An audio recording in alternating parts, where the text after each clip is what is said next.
Hello and welcome to the Coaching Crowd podcast with me, Jo Wheatley, and my friend and co-host Zoe Hawkins. Hi, everybody. Thanks for listening again this week. And we are bringing you an episode this week on Is coaching what you do or who you are? And the reason we're bringing this podcast to you this week is because when people are thinking of training to be a coach, they often wonder if they'd make a good coach.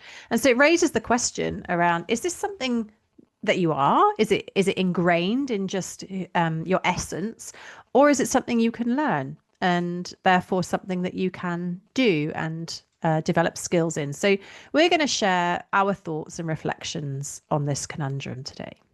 Because we love a deep and meaningful question. So I think the place to start is by defining each of those. So if coaching is what you do, then you would think of it as a role or as a skill set, as a profession. You know, it's the thing that you do to make money or the thing that you're passionate about. So you're focused on learning models, you're focused on how to create and articulate or craft great questions, and you're supporting people to achieve their goals. So it's, if you like, it's an activity that you perform. It's something that in a way is a little bit external to you. If coaching is who you are, then you would experience coaching as being part of your identity, like part of how you innately are. Your way of being in the world is how you naturally show up in conversation, in relationships with other people. So your way of being is you naturally listen deeply, you're really curious, you don't see it as something that you need to step into, if you like. So doing, if something is something that you do, then coaching is about focus on the doing and an action that you take. If coaching is who you are, then being a coach is more about identity and mindset rather than the mechanics of coaching. And so in that sense, I would say I see it as both. I see it both as who and how I am, and also as the thing that I have the privilege to be able to do. It's a really interesting piece, this, because I think there's also a what comes first, Mm-hmm. and, when I think back to my coaching journey, I think I embarked on this as a what I do. I can relate to what you were saying, Joe, about some of those innate qualities around deeply listening, being curious about human behavior, just my approach in the world. But I definitely didn't have the skills to be the coach that I am today. I couldn't have stepped into coaching without my training, put it that way. I wouldn't have been able to serve clients in the way that I do now without learning what I do. So I think what came first for me was really harnessing the skills of coaching as a profession, as a what I do. So really leaning into that.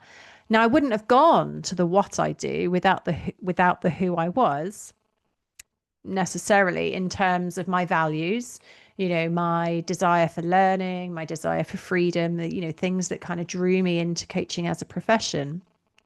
But once I was in, harnessing those skills became the focus of what I was doing at the time. And I think we see both. I think we see people who come to coaching purely to learn the skills, and then they sort of become a coach. They get so passionate and inspired by the power of coaching and what is possible that it becomes part of their identity. And then I think, as you've described, you have people who already have, some really core grounding in their innate humanness, that they just want to connect with others. They deeply listen, they ask curious questions, they're a natural reflector. And then they build on that in the coaching space. So, yes, it is both. Neither one comes first or has to come first. I think you find coaching through so many different paths. It's interesting. Maybe it's like a reflection of our yin and yang in that I feel like if I had to choose one that came first, then for me it would be it's who I am. That's what led me into learning the skills. And I was reflecting on, as you were talking there, around as you say, like what we've seen over the years. And I think, there are people who I have coached, or they've been coachees of working with me. Some people you can just see, you can just see it and feel it. I feel it from them that coaching, that way of being as a coach, is naturally part of them. And for a lot of us, like, until you've had coaching, you don't really know what it is. But when you get to experience it, it often can feel like, oh my goodness, like it's just such a natural place to be, and it's so refreshing and resourcing to spend time with other people in that way. And other people um, may approach it from a different point of view, where they're seeing, oh, that's a really useful skill set to add into my existing skill set, and I want to skill myself in that, and are quite able then to go on, with training, to be able to get to very high level of coaching, and they kind of fall in love with it along the way, which is wonderful to see and be part of as well. Mm. And I guess, when we look at maybe some of our different entries into it, one is neither right, one is not better. These are just experiences that people have. And it may be you are sat there listening to this thinking, I don't know which it is for me. That's great, because you don't have to you don't have to lean in one way or another, feeling that it's either part of your identity or what you're drawn to. Perhaps you just have an equal blend of both passion and desire to learn more. So, coaching is one of those professions which is very inclusive. You can bring all kinds of personalities into the coaching space, some who are more focused on results and action and wanting to help people to be more productive and efficient and successful. And you can have those who are more holistic and want to help people feel more in tune with the essence of who they are, or more spiritual, or, it really doesn't matter what you bring into coaching, because that's the beauty of being able to train as a coach, is you get to develop your own coaching style. You get to really think about who it is that you want to serve and how you're going to do that. Yes, there are core coaching competencies. Yes, there's a code of ethics. But within that, there's so much space to be your unique self as a coach. So I think what you do can be different to what somebody else does, but there will always be core similarities in terms of what coaching is. What is coaching instead of what is a everyday conversation, or what might be more of a mentoring conversation. And that's where you can take what might appear to be a simple question. So is coaching who you are or what you do? And then talk about, well, what is coaching? And what about your level of coaching maturity? So might this relationship between the two develop as you progress from, a foundation level of accreditation up to a level of mastery with coaching? And so reflecting on that, and it's a great thing to be able to reflect on, actually. And if you haven't done coaching training yet, but you're thinking about doing coaching training, you could ask yourself this question in relation to your current role. So let's say you're an accountant. Is being an accountant what I do, or who I am? And how does that relate to who I want to be moving forwards and what I want to do moving forwards? Do I want to feel like the balance shifts around that, and is training to be a coach part of creating that shift in the balance? And I think in some ways, when I'm reflecting on, like, is coaching who you are or what you do, when I think about being with a client, and if I was to answer that question out, is it different if I'm to reflect on that question when I'm outside of a coaching conversation or when I'm inside a coaching conversation? Would my answer differ? And I was thinking about presence and how my ability to be fully present with a client might influence my answer to that question. Because when I'm fully present and attuned to the client in front of me, I think I would feel more inclined to answer that it's who I am. But then there's also that recognition that there is a skill and a level of, artistry, art and science to to being able to be fully present and fully attuned to my client. Yeah, I resonate with what you're saying there. And at the same time, going on in my head is we are never one thing, Mm. so is coaching who I am?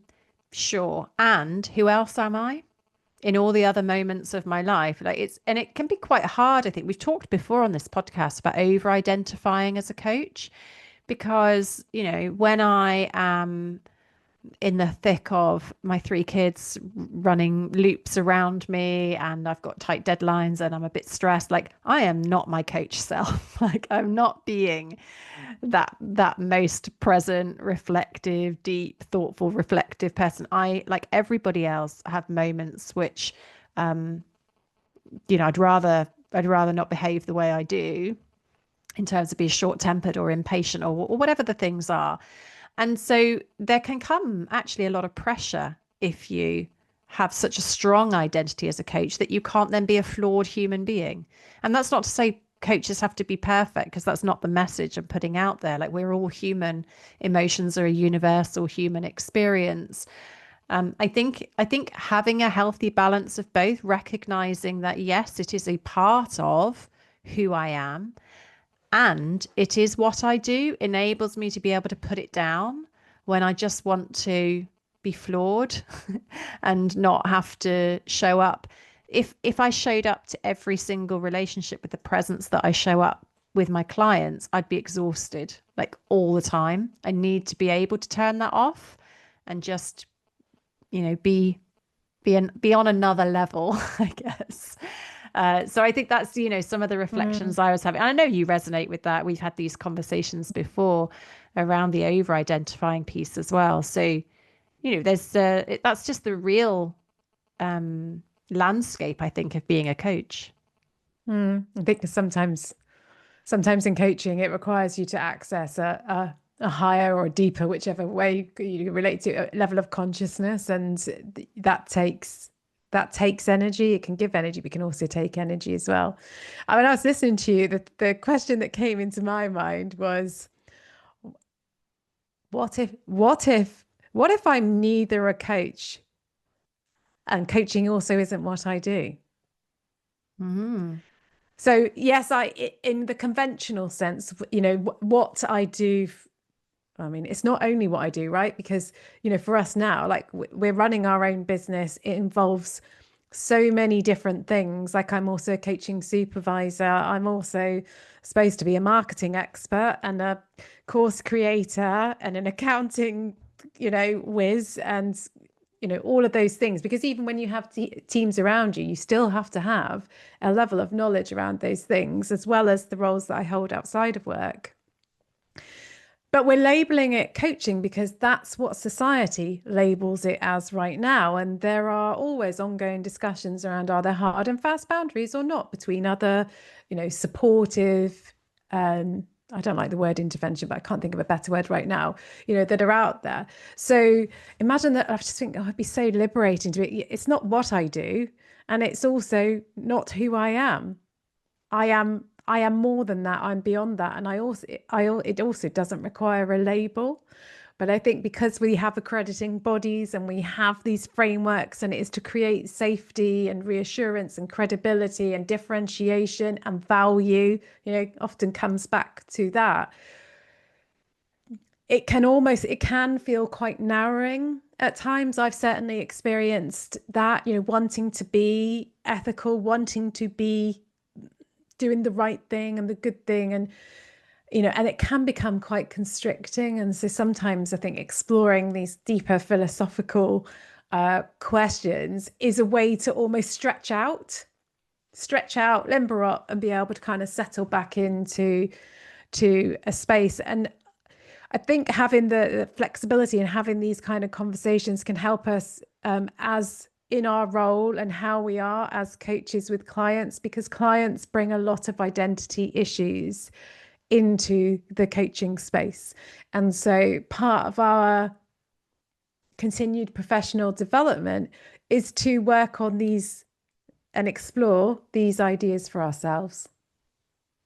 Yeah, one of the things that's coming into my head as you were talking there is who gets to say what coaching is and who gets to say who I am. Like loads of definitions, of course, of what coaching is. And we teach what coaching is on the program to help people orientate to the industry.